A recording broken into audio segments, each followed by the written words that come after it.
Փառք մեր երկնավոր Հորը, որ հաճեցավ մեզի փրկագնի։ Մենք ոչ թե լոկ փրկվածներ ենք, մենք փրկագնվածներ ենք։ Այսինքն մեր փրկությունը ի կատարածելու համար Հայրը շատ մեծ գին վճար է։ Ու այդ արժեքը երբևիցե չի կարելի փոխհատուցել։ Ոչ էլ կարանք տանք, որ փրկություն ունենանք։ Ես վերջերս իմ համար հետաքրքիր էր հորեղբայրս, որ մահացել էր, դա շատ տարիներ առաջ էր, ես երեխա էի այն ժամանակ, 80 թիվն էր։ Հետաքրքիր էր, որ սփխեջի համար մի հատ գառ էին առև, այդ գառը անընդհատ բռռում էր։ Դե մենակ,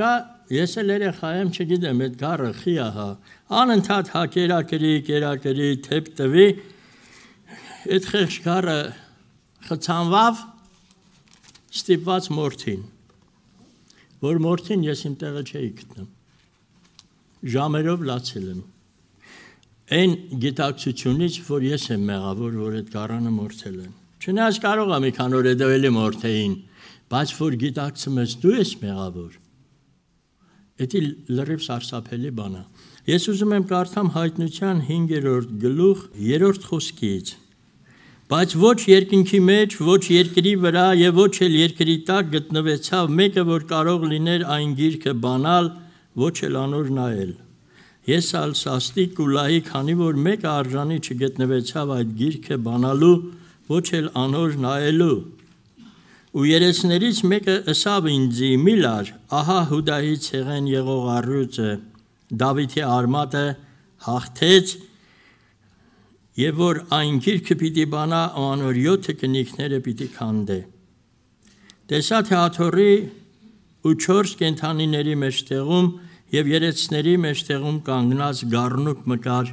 որպես թե մորթված, որ 7 եղջյուր ու 7 աչք ուներ, որոնք Աստծո 7 հոգիներն են ու բոլոր երկիրը կղրկվեն։ Գիտեք, այս հատվածի մեջ զարմանալին որն է։ Հուդայի ցեղի առյուծը մորթվել էր գառան պես։ Մեզանից ով կարա առյուծին գառան տեղ պահի։ Կարաս մի բուր թեփ տաս, մի դաստախոտ տաս առյուծին։ Լավ, ինչն էր ստիպե այդ առյուծին, որ գառ դառնա, որ մորթվի գառան պես, այն հզորը, այն ամենակարողը, այն սքանչելին, որով է ամեն բան,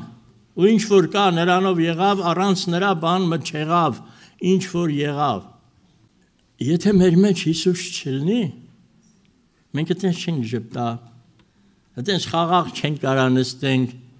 հույսով չենք կարա մխիթարված լինենք, որ կգա օրը լավ կլինի։ Այդ հզորը, այդ ամենակարողը գառան պես մորթվել է իմ համար։ Գիտեք, մինչև հիմա էլ գառան պես է վերաբերվում։ Ինքը երբ որ մոտենում է, որպես թե մի հատ գառնուկ է, իր հզորությունը երբեք չի դրսևորում, իր առավելությունը երբեք չի դնում մեր վրա, որ չլինի թե մենք փախնենք իրանից, այլ որ փաթաթվենք իր վզով։ Համաձայն եք, չէ՞։ Ղուկաս ավետարանի 15-րդ գլուխը գրվել է մի պատճառով մենակ, որ փարիսեցիները, դպիրները մեղադրում էին Հիսուսին, թե դու ինչի համար ես այդ մեղավորների, մաքսավորների հետ նստեմ խոսեմ, որովհետև նրանք եկել էին Հիսուսից լսելու։ Ու Հիսուսը պարզ օրինակ ասեց. ձեզանից կա մի հատ տղամարդ, որ 100 ոչխար ունենա, ու հանգարց իրիկունը այդ 100-ից մեկը տուն չգա, չի թողի 99-ին այդ այդ մեկի հետևից։ Ուզում էր ասել, եթե ձեր համար, ձեր մի ոչխարը, թեկուզ 100-ի միջի մի հատը արժեք ունի, ձեր կարծիքով Աստծո համար իր որդին արժեք չունի։ Ղուկաս 12:32-ում Հիսուսն ասում է՝ մի վախեցիր, պստիկ հոտ, որովհետև ձեր հայրը, չի ասեմ իմ հայրը, այդ տեղում յուրահատուկ ասեմ, ձեր հայրը հաճեցել է, որ իր արքայությունը ձեզի տա։ Հիմա այդ ժամանակ, այդ ժողովուրդը իդեալական հոգևոր վիճակ ունեին, հավատացյալ էին, թե հոգևոր էին։ Ես կարծում եմ հավատացյալ էին, բայց ոչ վերստին ծնված էին, ոչ էլ հոգևոր էին, ոչ էլ մեր նման սուրբ գիրքը ունեին, նրանք նոր կտակարան էլ չունեին, սկի գրված, հին ուխտի գրքերն էին կարդում, որը Աստծո խոսքն է, Աստծո շնչով գրված, չէ՞։ Հիմա տեսեք, նրանից հետո օրինակը բերում է 10 դրամ ունեցող կինը, եթե մի հատը կորցնի, չի փնտրի։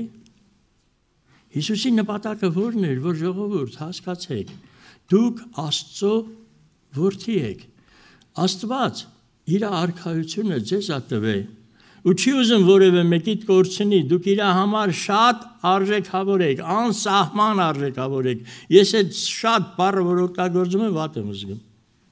Գիտեք խի, որտև Աստծո սերը անսահման է, ինքը շատ չի սիրում, ինքը այնպես սիրեց, որ միջև միածին որդուն տվեց, արդեն տրված է այդ փրկությունը, այդ որդին, գինը վճարված է, մենք Աստծունն ենք, այստեղ չկա մեկը, որ սատանին պատկանի, մեր